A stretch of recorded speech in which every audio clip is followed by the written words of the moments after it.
Հարգելի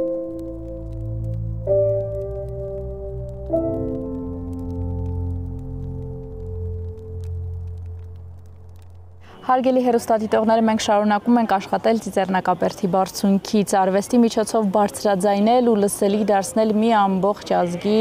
ողբերգությունը։ Ֆրանսիայից Ամերիկա, Խորհրդային Միություն, անկախացած Հայաստան, կինոյի լեզվով բարձրաձայնել հայոց ցեղասպանության ցավը, ինչ է արվել այս ուղղությամբ կամ ինչ այդպես էլ չի արվել։ Այս ամենի մասին կխոսենք կինոգետ Սիրանուշ Գալստյանի և Հայաստանի կինոյի հիմնադրամի հասարակայնության հետ կապերի ղեկավար Գոհար Սարգսյանի հետ։ Շնորհակալություն հրավերն ընդունելու համար։ 2015 թվականը թերևս ֆիլմ արտադրության առումով, թեմայի բարձրաձայնման առումով ամենաակտիվն էր, ենթադրում եմ։ Դրանից անցել է ևս 10 տարի։ Ժամանակ, տարածություն, այդ ճեղքվածքը ինչքանով է ազդում թեման կրկին ակտուալ, դաշտում ակտուալ պահելու համար։ Կարծում եմ, որ ժամանակի ու հեռավորության այս անջրպետը իրականում ավելի շատ տարել է նրան, որ նոր մարտահրավերներ են առաջացել։ Եթե փորձենք այս համակարգումը դնել երկու սանդղակի վրա, մենք այսօր անգամ ունենք այնպիսի ֆիլմեր ստեղծված, որոնք արծարծում են 100 տարի առաջ ստեղծված առաջին ֆիլմից պատառիկները, հա։ Թերևս այստեղ կարող եմ մի փոքր օրինակ բերել Ավրորայի լուսաբացը ֆիլմը։ Թերևս առաջի ֆիլմն էր, չէ՞, որ ցեղասպանության մասին։ Եվ 1918 թվականին Նյու Յորքում Ամերիկայի Միացյալ Նահանգներում նկարահանված առաջին ֆիլմն էր «Հոգիների աճուրդ», որը պատմում էր հայոց ցեղասպանության թեմայի մասին առաջինը։ Ցավոք դրանից մասունքներ էին պահպանվել եւ արդեն 2022 թվականին էկրան բարձրացած Ավրորայի լուսաբացը իր մեջ հենց այդ պատառիկների հիման վրա էր փորձել ստեղծել ֆիլմը։ Կարող ենք ասել, որ իսկապես հաջողության հասավ ֆիլմը, ընդամենը 2-3 տարվա ընթացքում 43 երկրներում ցուցադրվեց, 100-ից ավելի փառատոներում ֆիլմը հաջողության հասավ, ընդգրկվեց եւ ցուցադրվեց եւ իհարկե 20 մրցանակ ստացավ։ Սա խոսում է այն մասին, որ ժամանակի ու տարածության այս հեռավորությունը բաժանարար գիծը երբեմն նաեւ փորձում է նոր միտումներով օգնել ֆիլմերի նորովի ներկայացմանն ու հանրայնացմանը։ Այսինքն նոր տեխնոլոգիաները այստեղ եւս նոր տեխնոլոգիաների ներմուծումը ֆիլմում, քանի որ այստեղ նաեւ անիմացիոն դրվագներ կան, դա հայաստանյան իրականության մեջ առաջին ու դեռևս միակ ֆիլմն էր, որը անիմացիոն խաղարկային վավերագրական լիամետրաժ ֆիլմն է համարվում, ինչը մեծ հետաքրքրություն է առաջացրել թե Հայաստանում, թե Հայաստանից դուրս։ Ընդհանրապես, բացի այն, որ կարևոր է ֆիլմ նկարելը այս թեմայով, շատ կարևոր է, որպեսզի այն նկարվի ոչ միայն մեզ համար, մեր կինոթատրոններում, մեր արխիվում պահելու համար, այլ դուրս գա Հայաստանի սահմաններից, թարգմանվի եւ այլն։ Այդ ուղղությամբ ընդհանրապես մենք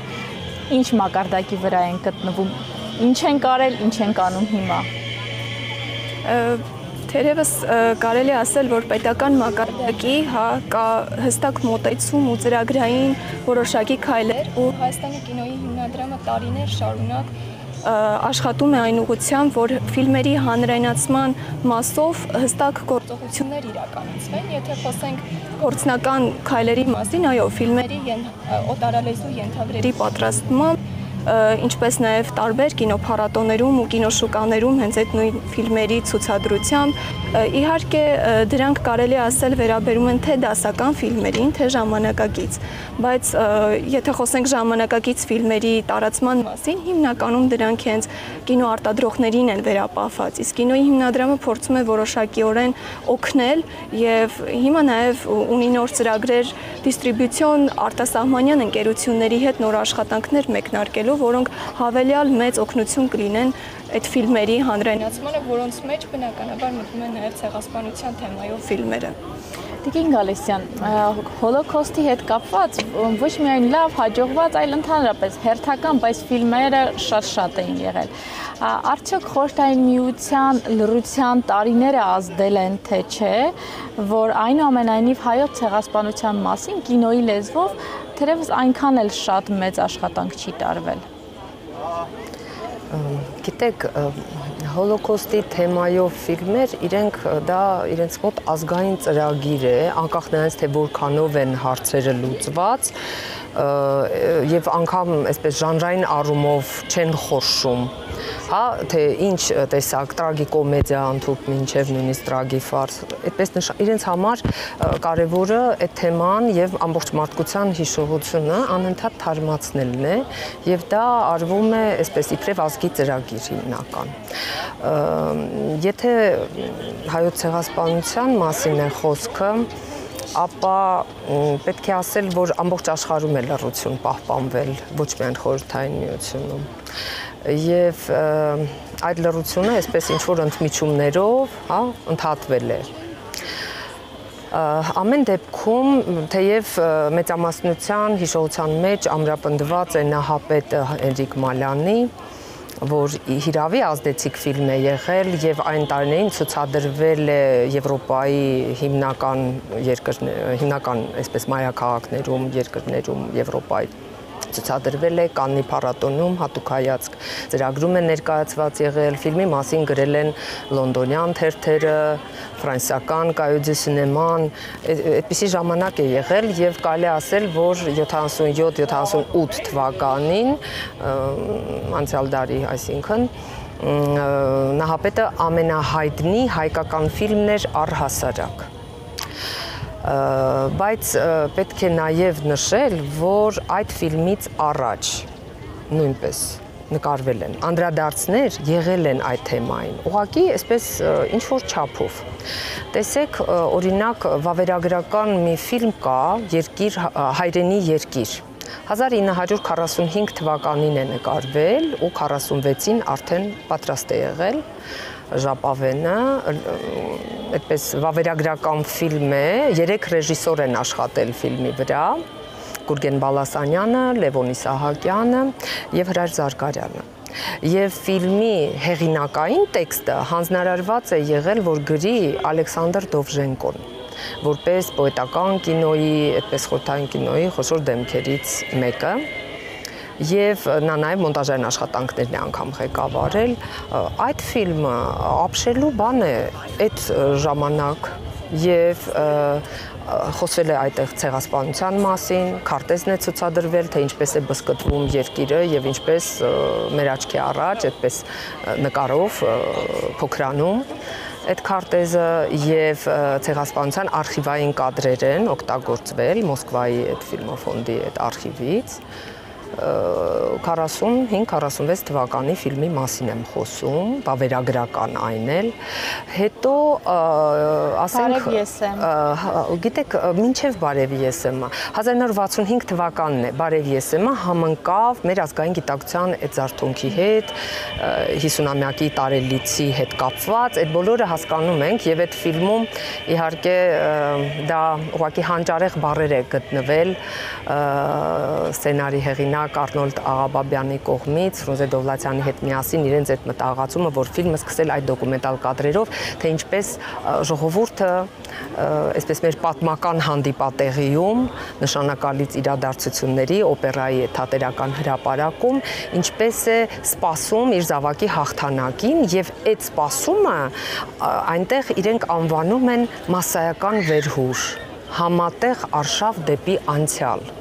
Ավելի ճշգրիտ բառեր դժվար կլիներ գտնել բնութագրելու համար այն պատճառները, թե ինչն էր բերել ժողովրդին այդտեղ սպասելու իր զավակի հաղթանակի։ Սակայն Բարև Եսեմից առաջ տեսեք 50-ական թվականների երկու ֆիլմ առնվազն Գրիգոր Մելիք Ավագյանը, որ նկարել է, մեկը Սիրտն է երգում, հայրենադարձ երգիչ Արթուր Այդինյանի պատմությունը, որտեղ ինքը իրեն է խաղացել այդ երաժշտական ֆիլմում, այսինքն հայկական մյուզիկլում առաջին, եւ հայրենադարձի պատմություն, նրա հորդերը Հրաչյա Ներսիսյանն է խաղում, այնտեղ նույնիսկ Վահրամ Փափազյանը կա, այդ պատմությունը, այսինքն այդ ուրեմն հայրենադարձված երգչի, որը կույր է եւ գալիս է Խորհրդային Միություն ու այստեղ նաեւ իրեն վիրահատում են եւ նա սկսում է տեսնել։ Ներեցեք եւ ինչու է աղմկում գետը, որտեղ նույնպես այդ նույն Գրիգոր Մելիք Ավագյանի ֆիլմն էր։ Եվ էլի մի ֆիլմ կա, որ հայ հանդիսատեսին հայտնի չի, պատկերացրեք, կոչված են ապրելու, Լայրդ Վաղարշյանի ֆիլմը, 1960 թվական, սցենարի այսպես հիմնական հեղինակը էլի Արնոլդ Աղաբաբն է, եւ երկու եղբոր պատմություն, որ ինչպես Եղեռնի հետևանքով իրենք հայտնվել են երկու տարբեր ծայրերում աշխարհի, մեկը Խորհրդային Միությունում, մյուսը ամերիկյան որբանություն, եւ երկրորդ համաշխարհային պատերազմի, հայրենական պատերազմի ժամանակ պարտիզանական շարժում է այդ մի եղբայրը ղեկավարել եւ հայտնի է, որ նա զոհվել է, բայց հույս կա, որ իր երեխաները ողջ են եւ եղբայրը եկել է միջազգային սիմպոզիումի Երևան, որպեսզի այստեղից սկսի իր որոնումները գուցե եղբոր երեխաներին կգտնի։ Նշեցիք, այնքան էլ հանրությանը հայտնի չէ, իսկ ինչու հայտնի չեն այդ ֆիլմերը, թեկուզ անկախացումից հետո այդ ուղղությամբ քայլեր որ օղակն է թերացել, որ օրինակ մենք բոլորս երբ ասում ենք ցեղասպանության մասին ֆիլմ, առաջինը գալիս է մեր մտքին Մայրիկը, հետո Արարատը, վերջի տարիներին Խոստումը, Արտույտների ագարակը, բայց ֆիլմեր Նահապետը կամ Բարեկեսը, բայց օրինակ նույն ձեր նշած ֆիլմը անկախացումից հետո ինչու չի արվել աշխատանք, որտեղ ենք թերացել։ Ես կդժվարանամ այդ հարցին պատասխանել, իսկապես այդ ֆիլմերը պիտի հանրայնացվեին, բայց գոնե այս վերջին տարիներին այդ կոնկրետ այդ ֆիլմերը հասանելի են, հիմա կոչվում է կինոյի հիմնադրամ, մեր ազգային կինոկենտրոնը YouTube-յան ալիք էր, Հայաստանի ազգային կինոկենտրոնը YouTube-յան ալիք էր այդպես բացել, որտեղ այդ ֆիլմերը տեղադրվել են եւ բարեբախտաբար ես կարողանում եմ նաեւ իմ ուսանողներին գոնե հղումներն ուղարկել, որ այս նոր սերունդը, կինո սովորող սերունդը գոնե տեսած լինի մեր երախտավորների ֆիլմերը եւ առհասարակ այդ արմատները, պատմական հիշողությունը, որ չկտրվի, այդ շղթան, որ կտրվեց, արդեն մենք ով կլինենք այդ առանձին օղակներ շղթայի դառնանք։ Նմանատիպ էլ ինչ ծրագրեր են իրականացվում, որպեսզի հանրահռչակվի, իմանանք, տեղեկանանք, մարդիկ, որոնք ուղիղ կապ ունեն, ովքեր ուղիղ կապ չունեն, ու նաեւ կա տպավորություն հանրության մեջ, որ վարվում է քաղաքականություն, որպեսզի ավելի քիչ ճանաչելի, ավելի քիչ լսելի լինի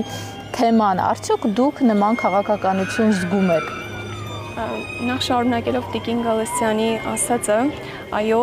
հենց ձեր ասած բացը լրացնելու նպատակով 5 տարի առաջ ստեղծվեց Հայաստանի ազգային կինոկենտրոնի կողմից YouTube-յան ալիքը, որտեղ տեղադրվեցին բարձր որակով մեր հայաստանյան ֆիլմերը, ինչը հասանելի դարձրեց Հայաստանից դուրս հենց այն ֆիլմերը, որոնք չտեսնված էին, այսինքն դիտումներ չունեին եւ մարդիկ անգամ դրանց մասին չէին լսել։ Հետաքրքրական է, որ այստեղ մենք ունեցանք արձագանք ինչպես մեր հայերի կողմից, Հայաստանից, թե դրսից, այդ թվում նաև մեր թշնամի երկրների կողմից։ Ու թերևս որոշակիորեն եկանք այն կետին, որ կար դերևս պատճառ, որ ալիքը պետք է շարունակեր գործել։ Այսինքն այն իրեն արդարացրեց եւ մենք ստանում ենք բազմաթիվ նամակներ, բազմաթիվ արձագանքներ, որոնք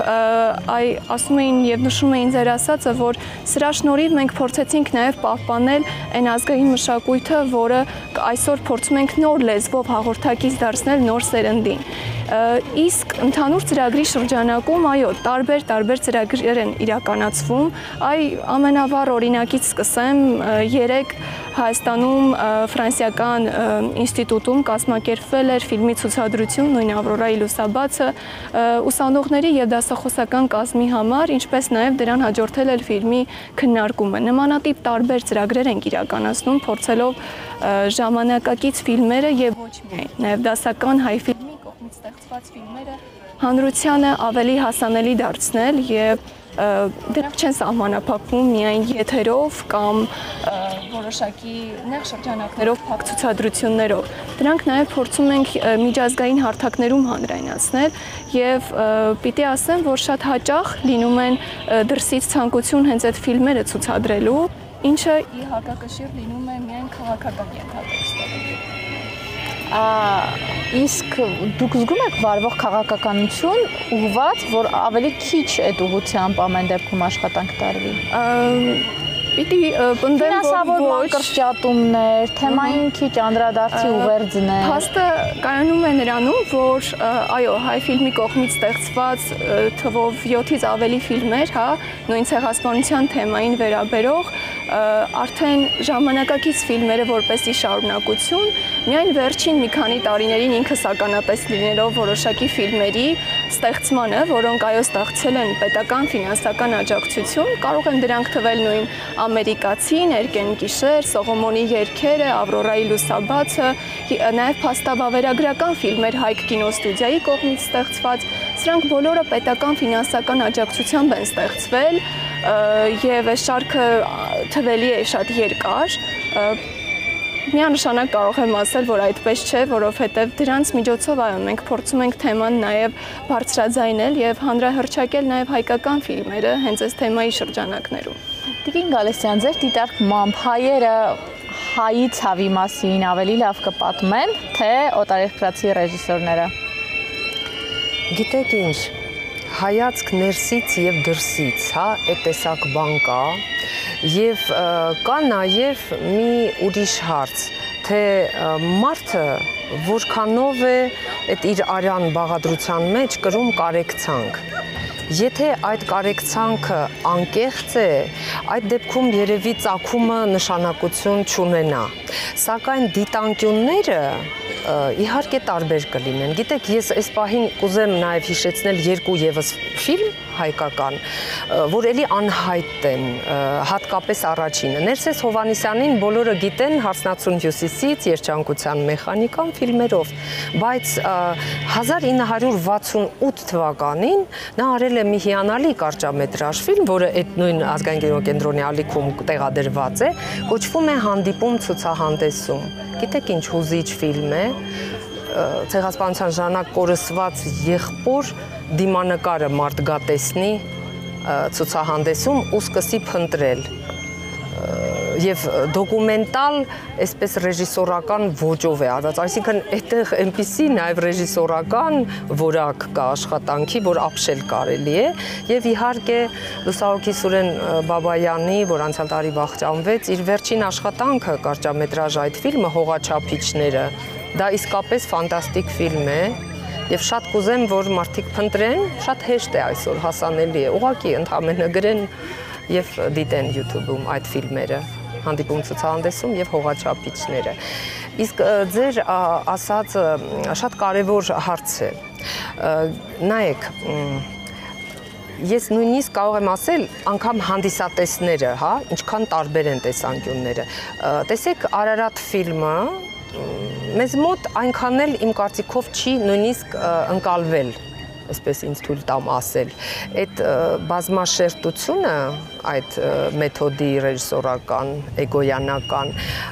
մենք շատ ուղղագիծ ժողովուրդ ենք եւ դժվար է այդ դրամատուրգիան երևի։ Ես չգիտեմ ինչն է պատճառը, բայց այդ ֆիլմը այնքան էլ չի գնահատվել եւ ընկալվել, բայց ես բրիտանական Լանկշիրի համալսարանի դասախոս եւ կինոգետ Էվա Մազիրսկայի հետ եմ կապի մեջ եւ ինքը իր գիրքն է ինձ ուղարկել ու ապշելու բան է այդտեղ կինոյի եւ պատմության, պատմական տրավմաները ինչպիսի հետք են թողել կինոյում, այդ թեմայով է այդ աշխատությունը եւ ինքը 3 ֆիլմ է ընտրել հատկապես, որոնցից մեկը Արարատն է եւ այնպիսի տեսանկյունից է ինքը վերլուծում ու գնահատում, որ շատ կարևոր է, որ մեր հանդիսատեսը, մեր հայրենակիցները տեղյակ լինեն այդ կարծիքին։ Նաև այդ նպատակով ես թարգմանել եմ բավական մեծ հատված իր այդ գրքից, Արարատի վերաբերյալ հատվածից, եւ թարգմանաբար Կինոաշխարհ կայքում է ներկայացված արդեն մի քանի տարի է, որպեսզի արևմուտքում ինչպես են ընկալում, դա էլ մեր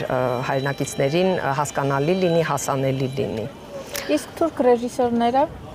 ստեղծագործում են այս թեմաները։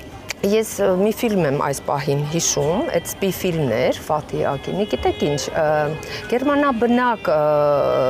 ռեժիսոր է ազգությամբ, թուրք, ֆիլմը ես ուզում եմ հավատալ իհարկե, որ ինքը ինչ որ ազնիվ մղումով է, հա, այդպես նախաձեռնել եւ արել այդ ֆիլմը, բայց այնտեղ չէր ստացվել, ինչ որ մի պահից սկսած վերածվում էր կիսա արկածային, կիսա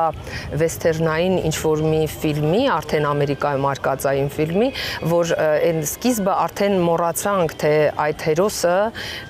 ինչու է փնտրում իր աղջիկներին, ինչու է կորցրել, որ փնտրի եւ առհասարակ ինչու չի կարողանում ձայն հանել, կտրված է այդպես չէր ստացվել։ Տիկին Գալստյան, մենք ընդհանրապես ֆիլմերի լեզվով նոր երիտասարդների շրջանում ամենատարածված ֆիլմերը գոնե վերջին տարիներին ստեղծված ֆիլմերն են, նույն Արտույտների ագարակը, Խոստումը, Արարատը այնքանով, որքանով հասկանալի է, արդյոք նոր սերնդին, որպեսզի չմոռացվի, հիշեն, զգան, ինչ շեշտադրումներով պետք է թեման փոխանցվի կինոյի միջոցով, որոնք պետք է լինեն շեշտադրումները, հաշվի առնելով, որ սպանությունների, բռնաբարությունների, ոճրագործությունների տեսարաններով այսօր այնքան էլ սրտին կպնել չենք կարող, որտեղ այդ տեսարանները շատ են, մեր շուրջն ամենուր են, YouTube-յան ալիքներում շատ են ընդհանրապես։ Այո, արդեն մի տեսակ տխուր բան եմ ասում, բայց մարդիկ ինչ որտեղ անտարբեր են դարձել, աշխարհում ամբողջ։ Տեսնում ենք, հա, Պաղեստինում ինչ է կատարվում եւ այլն, այդ բոլորը հասկանալի է։ Ինձ թվում է, ճանապարհը գիտեք որն է։ Օրինակ, մենք ունեցել ենք Ռուբեն Սևակի նման հանճարեղ պոետ, բժիշկ, նկարիչ, հանճարեղ մարդ, որ ունեցել է գերմանուհիկին, որը իրենք այդպիսի սիրո պատմություն է, այ ինչու Ռուբեն Սևակի պատմությունը չպատմել, ինչու դա չնկարել, որ հասկանում եք, որ ամբողջ մարդկությունը այդպես սիրահարվի Սևակին, ինչպես իր կինն է ամբողջ կյանքում պաշտել։ Սիրո միջոցով խոսել նա իր երեխայի հետ, հետո աղջկա հետ, ամբողջ կյանքում ֆրանսերեն է խոսել, այլևս գերմաներեն չի խոսել, հասկանալով նաև իրենց պատասխանատվությունը։ Դուք պատկերացնում եք, բա Սևակի նման մարդու մասին, որ ֆիլմ լիներ, այդպես շատ գեղեցիկ սիրո պատմություն, դա կհասներ մարդկության սրտերին ու կշարժեր տեղից սառույցը։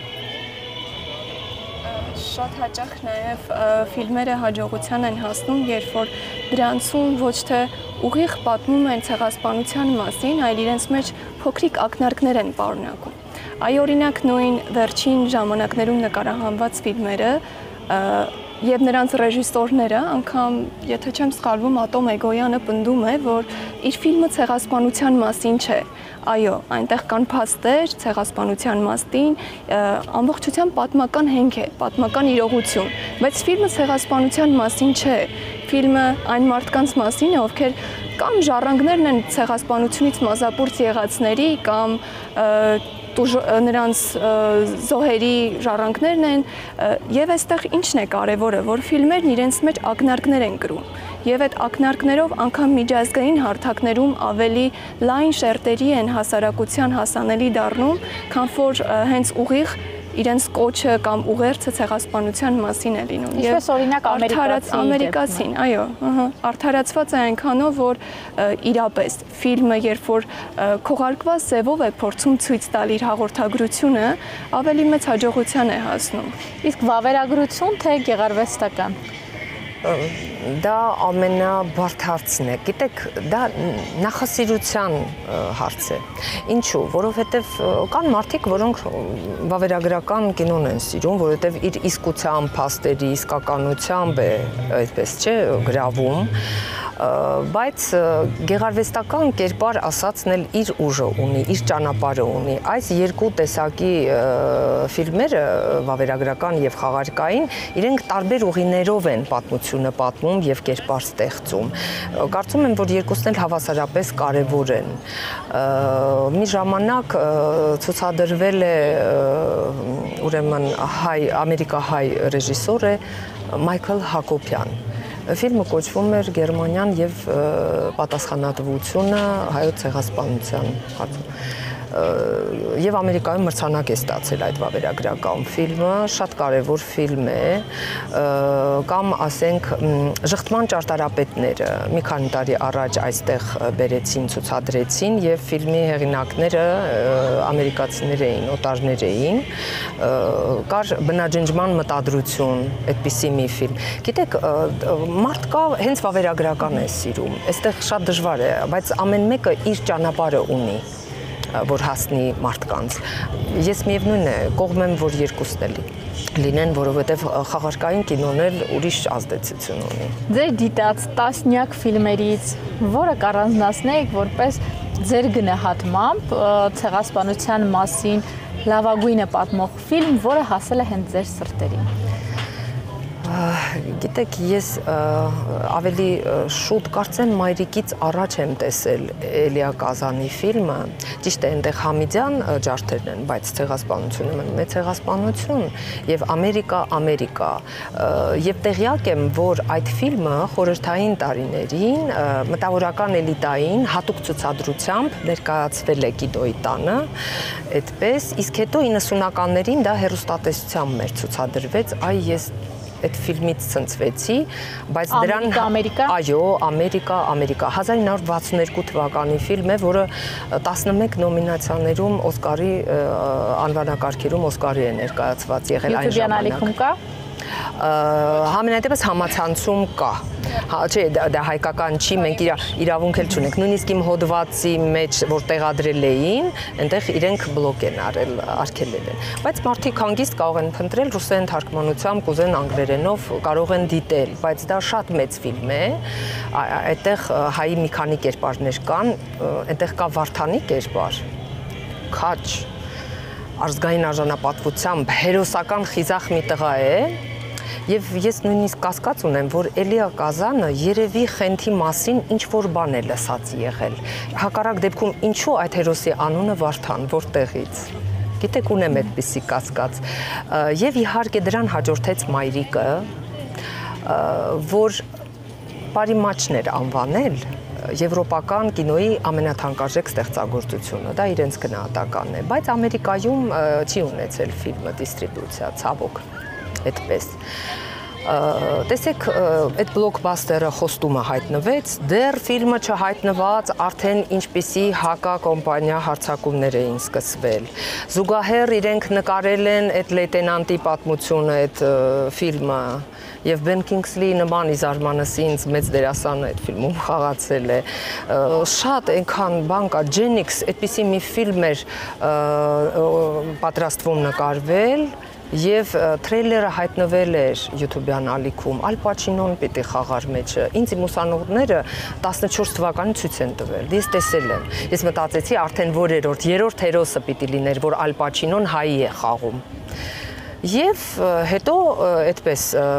կտրվեց, կիսվեց թրեյլերը, արդեն առանց Ալ Պաչինոյի, երեխայի պատմություն, որ Տերզորի դժոխքով է անցնում եւ լուսանկարն է մոր ձեռքին, այնտեղ ինքը մեծ տարիքում հիշում է իր մանկությունը ու մոր կորուստը, մահը։ Հետո կար այդպես էլի գովազդ, այդպես հոդվածներ, որ Նատալի Պորտմանը պիտի խաղա, Արման Ասանտեն պիտի խաղա, եւ հետո այլևս տարեց այդ ձգվեց, հետո 16 թիվ, վերջ, արդեն այդ ֆիլմի մասին էլ ոչինչ չկա։ Վերֆելի հանճարեղ վեպը, որի 90-ամյակը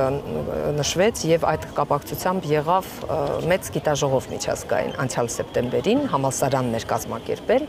դուք գիտեք, Հոլիվուդում 40 տարվա պայքար է գնացել այդ վեպի էկրանավորման համար։ 40 տարի։ Վերջում էլ, երբ գտնվեց վերջապես այն հայը, որը այդքան բանից հետո էլի պատրաստ էր անել, ինչպես են սպառնացել, որ ֆինանսավորումը կտրվի, վերջում այսպես այնքան քիչ գումար է մնացել, իսկ մենք այդպես մեր սնոբ, այդպես խիստ խստապահանջ քննադատների հայացքով նայում ենք եւ ասում ենք, թե վեպը ինչպես չի լավ էկրանավորվել, բա երբ որ իմանում ես պատմությունը, որ ինչպես է ֆինանսները հանկարծ ահավոր կրճատվել, ամեն ինչ ստիպված է եղել վերաձևել, վերջին պահին վերաձևել ամբողջ սցենարը։ Եվ գոնե ուղղակի այդ վիճակով ունենանք, շատ մեծ պայքար կա, պայքար կա, հայտնի է թե ովքեր են պայքարողները, Բայց այնուամենայնիվ ստեղծվում են ֆիլմեր ձեր։ Դե մենք պիտի ստեղծենք, մենք հաստատ պիտի ստեղծենք։ Ես ինքս կդժվարանամ առանձնացնել, բայց երևի ավելի ճիշտ կլինի հանրայնացման տեսանկյունից պատասխանել, քանի որ կարծում եմ արժանահավատ են հենց այն ֆիլմերը, որոնք փորձել են հայոց ցեղասպանության թեման բարձրաձայնել նաև միջազգային մեդիա հարթակներում եւ խոսել այդ մասին կինոյի լեզվով, որովհետեւ կարծում եմ, որ իսկապես կինոյի ուժը որպես պատմության եւ հիշողության փոխանցող գործիք իրապես կարևորագույն այն զենքն է, որի միջոցով որ մենք կարող ենք մեր ձայնը, մեր ասելիքը, հաղորդագրությունը հասանելի դարձնել եւ հանրահռչակել ինչպես մեր երկրում փորձել ճանաչողական տեսանկյունից այն իրազեկել, այնպես էլ Հայաստանից դուրս հանրության մեծ շերտերի։ Ես մի բան ուզում եմ ցույց տալ, եթե կարելի է, տեսեք 10 տարի առաջ Եղեռնի 100-ամյա տարելիցի ուրեմն ժամանակ Բոլոնիայի կինոփառատոնում եղավ այդպես հիշատակության հատուկ ծրագիր եւ իրենք ընտրել էին Նահապետ ֆիլմը հատկապես, իհարկե վավերագրական արխիվային այնպիսի նյութեր էին հայթայթել, որ մինչ այդ դրանք երբևէ չէին ցուցադրված եւ գիտեք նաեւ ընտրել էին հայկական 3 համր ֆիլմ Նամուսը, Կիկոսը եւ Քրդեր եզդիները եւ այստեղ Նահապետից էլ կադրը կա Ես պետք է ասեմ, որ այդ փառատոնի ընտրանին գալիս էր հայկական ծրագրին։ Այդ բոլոր արխիվների, ֆիլմ արխիվների տնօրենները, հետազոտող գիտնականները եւ ես այդ օրն էլ համոզվեցի, թե ինչքան տարբեր է ընկալումը անգամ պատրաստի նյութի։ Իրենք Նահապետի մասին բոլորը ինձ մոտեցան, ասում էին great film, մեծ ֆիլմ է, իսկ ես գիտեմ, թե մեզ մոտ շատ մարդիկ ինչպես թերագնահատում են այդ ֆիլմը եւ նրա նշանակությունը։ Երևի ցավը կրելուց է դա, երբ շատ ցավում է, չեն ուզում դիպչել։ Երևի այդպիսի ինչ-որ մի հակազդեցություն կա ներքին։ Ես այդպես եմ դա բացատրում։ Եվ շատ կարճ մեկական անունով, որ սցենարները կուզեիք, որ ֆիլմ դառնային, էկրանավորվեին, եթերաժամանակի խնդիր ունենք մեկական անունով։ Առաջին հերթին Լևոն Զավեն Սյուրմելանի ձեզ եմ դիմում տիկիններ եւ պարոններ։ Եվ անուններ չեմ կարող տալ։ Շնորհակալություն։ Մենք խոսում էինք, թե ինչպես կարող ենք հայոց ցեղասպանության ու մեր ցավի մասին աշխարհին պատմել ֆիլմերի միջոցով։ Այդ մասին զրուցում է կինոգետ Սիրանուշ Գալեսյանի եւ Հայաստանի կինոյի հիմնադրամի հասարակայնության հետ կապերի ղեկավար Գոհար Սարգսյանի հետ։